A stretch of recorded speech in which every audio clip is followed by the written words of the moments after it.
하나님을 믿는 사람들이 복된 것이 하나님께서 여러분을 의롭다 하셨다는 거예요.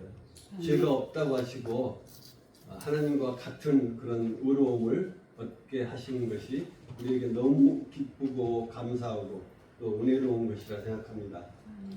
세상에 많은 사람들이 훌륭한 일을 하고 또 위인도 있었고 영웅도 있었습니다.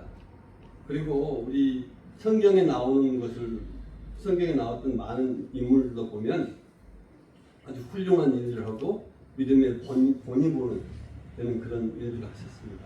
그들의 삶에서는 참 위대하고 역사에 빛나는 발자취를 남겨놓게 되었습니다.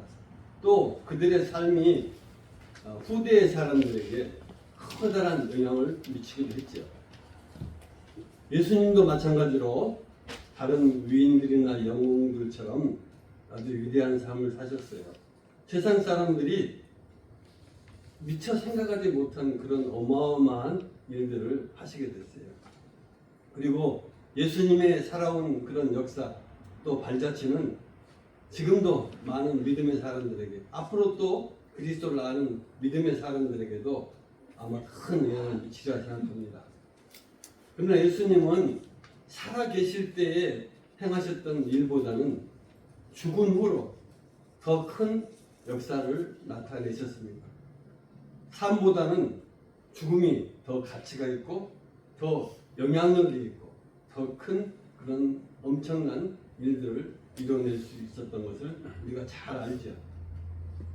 여러분 기억하실지 모르겠습니다만 2004년도에 패션 오브 크라이스트라는 영화가 있었어요. 보셨죠?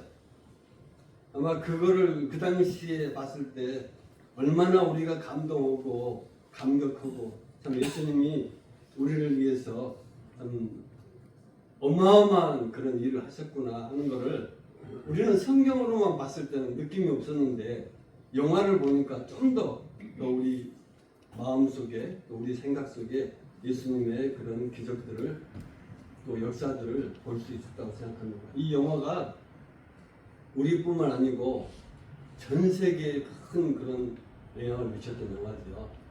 그리고 믿는 사람에게는 새로운 그런 각성하는 또 예수님을 다시 한번 볼 수 있는 그런 계기가 되었지만 믿지 않는 사람들에게는 예수님이 누군가를 이렇게 광고하는 그런 아주 훌륭한 영화였다고 생각합니다. 예수님께서 그렇게 돌아가신 후로는 참 많은 사람에게 큰 영향을 미쳤는데 성경에 이런 말이 있어요. 의인을 위하여 죽는 자가 쉽지 않고 선인을 위하여 용감히 죽는 자가 혹 있지만 우리가 아직 죄인 되었을 때 그리스도께서 우리를 위하여 죽으셨다. 그리고 하나님께서 우리에 대한 자기의 사랑을 확증하셨다. 이렇게 로마서에 말씀하고 있어요. 사실 의인을 위해서는 사실 죽을 이유가 없습니다. 모르는 사람들이니까요. 그렇지만 선인들을 위해서 영감히 죽는 자가 죽는다 있다고 했어요. 가끔 보면 남을 위해서 자기 몸을 희생하고 다른 사람을 구하는 사람들이 종종 있긴 해요. 그렇지만 가치 있는 일에 우리가 우리 삶을 죽는다는 건 참 쉽지 않아요. 인간적인 차원에서 남을 위해서 자기를 희생한다는 것은 사실 어렵지요. 우리 자신들 생각해 보세요. 갑자기 우리가 급한 상황에 있어서 내가 저 사람을 살리고 내가 죽겠다는 생각으로 사는 사람 아마 거의 없을 거예요. 그런데 우리 예수님은 우리가 미처 알지 못하는데 또 우리가 죄인 되었을 때도 죄인 되었는데도 그 우리를 위해서 죽으셨다는 거예요. 여러분 한번 주위를 한번 둘러보세요. 나를 위해서 죽어줄 사람이 누가 있는가 한번 보세요. 나를 위해서 죽어줄 사람이 있는 것 같아요. 사랑하는 사람이 있어도 나를 위해서 죽지는 못해요. 그렇죠? 사실 뭐 자식 부모 간에도 그렇고 또 사랑하는 친구 간에도 그렇고 또 부부 간에도 사실 다른 사람을 위해서 내 생명을 내놓을 사람은 거의 없어요. 그렇지만 예수님은 이제 그런 일을 하셨다는 거예요.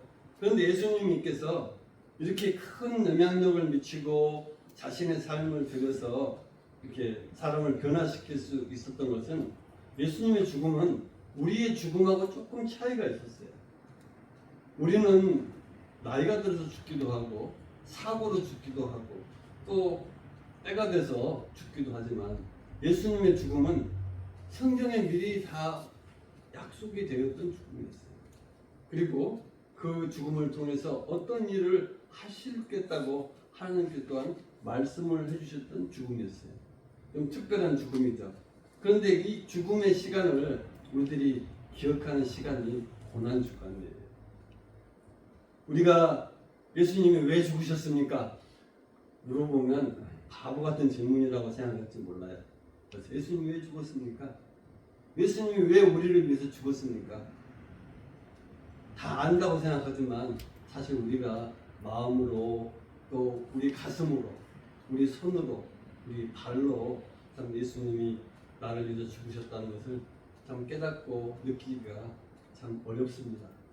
그렇지만 우리가 다시 기억하는 것은 이 날이 있기 때문에 이 고난의 날을 예수님께서 준비하시기 위해서 우리를 찾아오셨다는 거예요. 예수님께서 왜 나를 위해 죽으셨을까요? 오늘 본문에서 그렇게 이야기하고 있어요. 우리 21절에 보면 이제라는 단어가 좀 제가 부각해서 이야기했어요. 사실 예수님께서 우리를 위해서 길을 열어놓기 위해서 오셨습니다. 우리의 과거, 옛날에 하나님을 알지 못하는 때, 예수님을 알지 못할 때는 우리가 구원을 이루는 길이 무엇인지, 생명을 얻는 길이 무엇인지, 내가 하나님 나라에 가는 길이 어디에 있는지, 또 내가 죽은 후에는 어떻게 나의 삶이 되는지 잘 모르던 시절이 있었어요. 그렇지만 예수님께서 오신 후로는 달라졌다는 거예요. 그렇게 암흑의 세상에 살던 때 우리가 이제 예수님을 만나고 새로운 밝은 세상을 보게 되고 그도 그렇게 기다리던 우리의 삶의 그런 생명수들이 우리 예수를 만난 뒤로는 이제 새롭게 시작되는 거라고 생각합니다. 우리 로마서의 시작에 보면은 오늘 이 본문 말씀 전까지 딱 두 가지로 이야기를 할 수가 있는데 모든 사람은 죄인이다 그렇게 이야기하는 거예요. 그리고 그 어느 누구도 하나님의 심판에 벗어날 수가 없다 이야기하는 거예요. 그리고 하나님 앞에서는 그 누구도 의로움을 얻을 수 없다고 이야기하는 게 로마서의 주제예요. 그런데 유대인들도 그렇게 율법을 생명처럼 알고 있던 유대인들도 하나님의 심판에서는 벗어날 수가 없었습니다.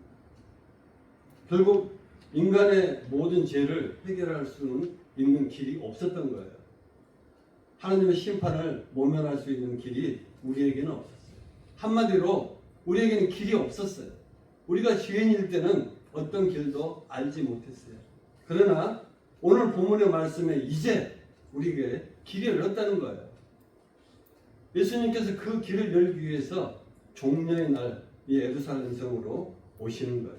지금까지 없었던 길이 이제 예수 그리스도를 통해서 열리게 되는 거예요.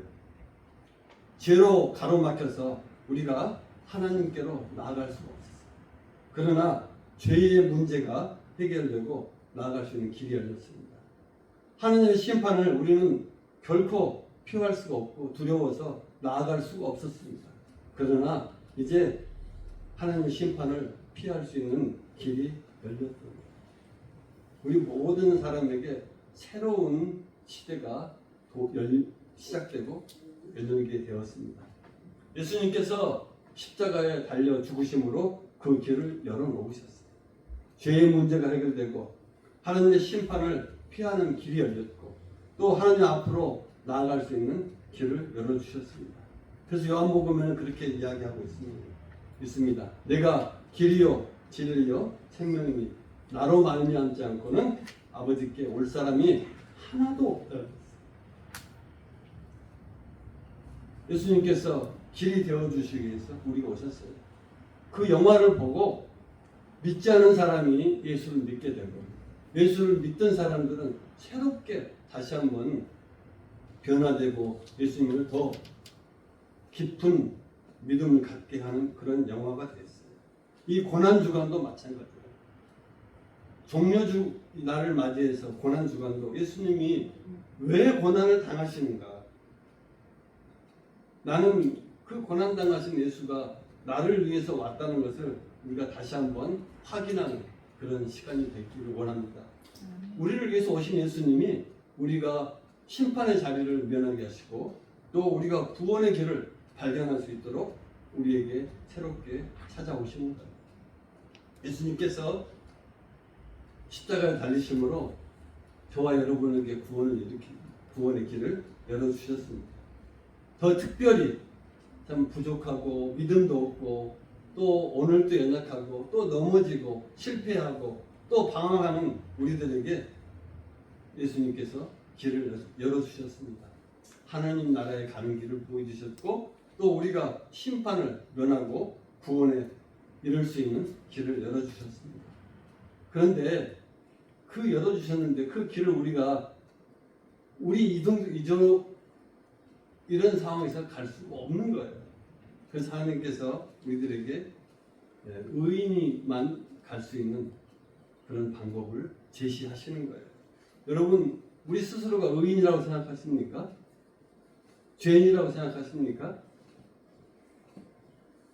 아직도 죄인이라고 생각하시는 사람이 맞지요. 그렇지만 하나님께서 더 이상 죄인이 아니다, 의인이다라고 해주시기 위해서 예수님을 우리들에게 보내주셨어요. 오늘 21절 말씀에는 왜 그 길을 우리에게 보이시고 또 하나님의 의를 나타내시는가 말씀하고 있습니다. 20절 말씀에 보면은 율법의 행위로는 그 앞에 의롭다 하심을 얻을 육체가 없나니 율법으로는 죄를 깨닫느니라 이렇게 말씀하셨어요. 우리 모두는 죄인이라고 다 인정하고 있습니다. 그렇죠? 또 우리가 죄를 짓고 산다는 것도 다 인정해요. 물론 세상에 살면서 착하게 사는 분이 있어요. 또 아무 죄도 안 짓고 사는 사람도 있습니다. 그런데 우리가 아무리 교통법규를 100번이고 1000번이고 잘 지켜도요, 한 번만 스피드 하면은 티켓 끊잖아요. 그렇죠? 우리가 경찰관한테 지금까지 너무 잘했는데 이 티켓 없게 해주세요 할 수가 없어요. 잘못은 잘못이거든요. 근데 이 문제의 죄를 어떻게 우리가 해결하는가 합니다. 예수님께서 십자가에 달리셔서 우리에게 하나님 나라로 구원에 이르고 생명에 이르는 길을 가기 위해서 우리에게 죄라는 것을 알게 하셨는데 우리가 죄 있는 것도 알고 또 죄를 짓고 있는 것도 아는데 그 문제를 어떻게 해결할 거냐. 그래서 많은 종교가 그래요. 또 우리 주변에 많은 그런 상황들을 보면 타종교를 이야기하자면 불교도 그렇고 또 이슬람교도 그렇고 또 힌두교도 그렇고 또 우리가 알고 있는 그런 사이비 종교도 그래요. 착한 일하고 덕을 쌓으면 우리 지은 죄가 없어진다고 그렇게 이야기해요. 맞죠? 여러분, 착한 일하고 선한 일이면 하나님께서 불쌍히 여기셔서 죄를 면하게 해주십니다. 같다고 그럽니다. 그래서 뭔가를 내라고 그래요. 또 지은 죄를 착한 일을 해가지고 더 많이 지은 죄보다 더 많은 착한 일을 하면 천국에 갈 수 있다고 가르치는 사람들이 있어요. 또 그걸 믿는 사람도 있어요. 우리는 그렇지 않죠. 사람들이 자신의 의로 자신의 죄를 보상하려고 모든 종교가 많은 사람들이 그렇게 알고 또 그렇게 가르치고 있어요. 또 그렇게 하려고 해요. 그래서 많은 사람들이 착한 일, 선한 일이에요. 그렇지만 문제는 하나님이 인정을 하시냐는 거예요. 아닙니다. 하나님은 우리의 착하고 선한 일, 우리의 죄보다 더 많은 좋은 일을 할지라도 하나님 결코 용서하지 않습니다. 죄는 죄 그대로 남아있는 거예요. 우리 마음은 이런 거 했으니까 내가 조금 위로를 받을지 모르지만 하나님은 결코 그 죄를 따로 해결하셔야 됩니다. 우리는 그런데 그 그 해결책을 가지고 있잖아요. 율법에서 이야기해요. 과거 이스라엘들은 율법을 잘 따르고 잘 지키면 그 문제를 해결할 수 있다고 생각했었어요. 그런데 그 율법은 우리가 죄인인 것만을 확인시켜주는 거고 그 문제를 해결하지 못했습니다. 그래서 하나님께서 우리들에게 하나님의 의라는 것을 보여주셨어요. 예수를 십자가에 달리게 하시고 죽게 하심으로 말미암아서 우리의 죄가 없어지게 하겠다 하는 대속을 하게 하심으로써 우리가 하나님의 의를 우리들에게 갖게 하셨어요. 그 말은 하나님께서 저와 여러분에게 의의 옷을 입혀주셨습니다. 나는 의인이 아닌데 예수를 십자가에 죽게 하게 하셔서 그 하나님의 의를 여러분한테 나눠주신 거예요. 우리한테 주신 거예요. 그래서 오늘 우리가 하나님의 의를 입고 있으면서 의롭다 하게 하신 거예요. 우리 하나님께서 예수 그리스도를 십자가에 달리게 하셔서 달리시게 하심으로써 우리에게 구원의 길을 열어주셨고 또 우리가 그 구원의 길을 갈 수 있도록 의롭 사람이 되었다. 죄가 없다 하고 불러주셨어요. 그래서 우리가 지금 예배합니다. 그런데 그 길을 열어주시고 우리를 의롭게 하셨는데 내가 그 의롭은 것을 믿지 못하는 거예요. 그래서 이제 앞으로 제가 쓰지 않았던 28절에는 어떤 말이 되냐면 사람이 의롭다 하심을 얻는 것은 율법의 행위에 있지 않고 믿음에 있다고 했어요. 우리가 믿을 때 우리가 의로운 사람이 된다는 거예요. 우리가 믿을 때 하나님이 예수 그리스도를 죽게 하심으로 만들으셨던 하나님 의가 내 것이 된 거예요. 그 의로 우리가 하나님 앞에 나아가서 죄의 문제가 해결되고 우리가 비로소 의로운 사람이 돼요. 믿지 못하면 길을 열어주신 것과 하나님이 나를 의롭게 하신 것을 내가 믿지 못하면 우리는 결코 의로운 사람이 될 수 없어요. 의로운 사람이 되지 못하면 우리는 하나님의 심판의 자리에 나아갈 수밖에 없고 우리는 영원한 멸망의 자리에 갈 수밖에 없습니다. 그래서 사도 바울이 아브라함을 이야기를 해요. 아브라함을 우리는 믿음의 조상이라고 그러죠. 근데 아브라함이 그 행위로 의로움을 얻고 믿음의 조상이 되지 않았어요. 아브라함이 갈대아 우르를 떠날 때 그냥 하나님을 믿은 거예요. 하나님께서 그 길을 내어주실 거라고 믿고 나갔어요. 독생자 아들을 모리아산에서 죽일 때 하나님을 믿고 그를 제단에 바쳤어요. 그걸 보시고 하나님께서 그 믿음을 보시고 의롭다 하셨어요. 우리의 믿음이 결국 하나님께서 여러분을 의롭다 칭해 주시는 거예요. 그게 믿음이지. 우리 민수기에 이런 상황이 있었어요. 이스라엘 백성이 가나안 약속의 땅으로 나아갈 때 하나님께서 모든 이방 민족을 다 치리하고 물리치시겠다고 약속하시고 가나안 땅으로 가게 했어요. 그런데 가나안 땅을 가다 보니까 이방 족속이 길을 막고 있는 거예요. 이스라엘 백성들은 전쟁할 능력이 없었어요. 그래서 하나님 이스라엘 백성들이 그 민족을 피해서 돌아가는 거예요. 근데 돌아가는 길에 또 다른 이방 민족이 나타나서 그 길을 막는 거예요. 그럴 때 이스라엘 백성들이 하나님과 모세에게 원망을 해요. 차라리 애굽에 살게 하지 왜 가나안 땅으로 가겠다고 우리를 데리고 와서 광야에서 죽게 하는가. 하나님을 원망합니다. 모세를 원망합니다. 그럴 때 불뱀을 보내서 많은 사람을 물게 해요. 많은 사람이 또 불평을 하죠. 그럴 때 하나님께서 모세의 간절한 기도를 들으시고 모세에게 구리뱀을 만들어서 장대 높이 달아라. 그리고 그거를 쳐다보는 사람은 치료를 받고 낫게 해주겠다고 해요. 잘 아시죠? 그런데 쳐다본 사람은 살아났어요. 그렇지만 쳐다보지 못한 사람은 살지 못했습니다. 바로 이것이에요. 하나님께서 우리를 죄를 해결하는 방법이 바로 이것입니다. 바로 믿음이라는 거예요. 이스라엘 백성이 하나님 앞에서 죄를 저지르고 자기들이 가진 걸 전부 하나님 앞에 들여서 죄를 해결하려고 했습니다. 그렇지만 해결되지 않았어요. 또 다른 족속들에게 나아가서 그들을 선행으로 베풀고 그들과 동행하며 살기를 원해서 또 하나님께 그런 선행을 베풀었지만 그것도 그들의 죄를 해결하지 못했습니다. 솔로몬처럼 1000번제를 드린다고 해도 우리의 죄가 해결되지 않았습니다. 해결은 단 하나입니다. 믿는 것. 이스라엘 백성이 노뱀을 쳐다보면 살리라 하셨던 하나님의 말씀 그대로 있는 그대로 믿고 순종할 때 그들이 노뱀을 쳐다보면 살았던 것을 알 수 있습니다.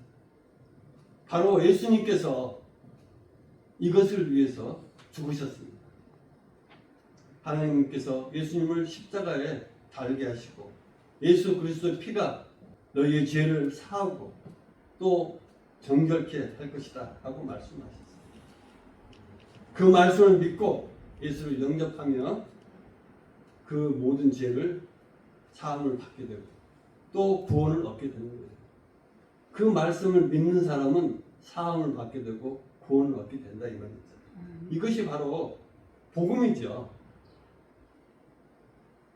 이스라엘 백성이 어떻게 노뱀을 쳐다보고 내가 그 독을 없애하면서 나을 수 있는가 의심했던 사람은 다 죽었습니다.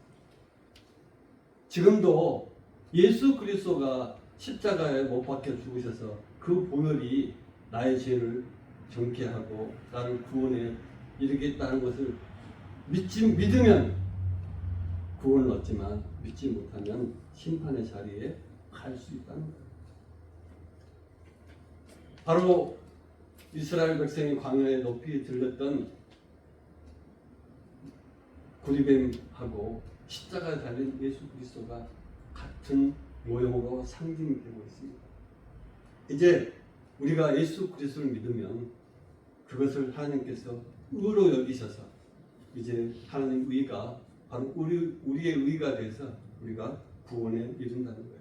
십자가에 달린 예수 그리스도를 믿기만 하면 우리가 심판의 자리와 또 멸망의 자리에서 벗어나고 영원한 생명을 얻는다는 거죠. 예수께서 종료주의를 통해서 이 땅에 오신 것, 또 나를 향해서 오신 것, 나를 위해서 십자가에 달리신 것이 바로 여기에 있습니다. 우리에게 길을 여시고 우리를 의롭게 하시고 또 우리를 믿음의 자리에 있게 하신 것은 우리를 구원을 얻게 하시기 위한 겁니다. 위한 거라고 생각합니다. 사랑하는 성도 여러분, 이제 고난주간 시작됩니다. 예수께서 왜 죽으셨습니까? 그 의미를 한번 깊이 깨달아 보십시오. 다른 날보다 이날이 더 귀하고 더 은혜롭고 이번 한 주간은 나를 위해서 죽으신 예수님 기억하고 진심으로 감사하며 나아갈 수 있는 시간이 되기를 원합니다. 뿐만 아니라 이제 주님이 지신 십자가 나도 지고 우리가 하나님 나라 가는 그날까지 주님을 기억하고 주님의 결단 속에 나도 함께 결단하며 나아가는 우리 믿음의 성도가 되시기를 원합니다. 하나님께서 우리들에게 또 물으십니다. 하나님을 인정하고 하나님을 의지하고 나아갈 수 있는 그런 믿음의 길을 선택하라고 하십니다. 그냥 하루하루 지내는 게 아니라 우리의 모든 삶에서 하나님께서 동행하고 또 함께 하시기로 약속하셨던 하나님 말씀을 믿을 때 우리가 주님과 함께 고난의 길을 갈 수 있는 거예요. 결코 주님 혼자 가도록 버려두지 마시고 우리도 같이 또 주님의 고난의 길에 동참함으로 말미암아서 주님께서 나를 위해서 찾아오신 이유 또 나를 위해 죽으셨던 이유를 깨달을 때 우리가 더 깊은 감사가 있는 고난주간 되기를 원하고 더 복된 그런 부활절을 마주할 수 있는 우리 모두가 되기를 주님의 이름으로 축원합니다. 아멘. 기도하겠습니다.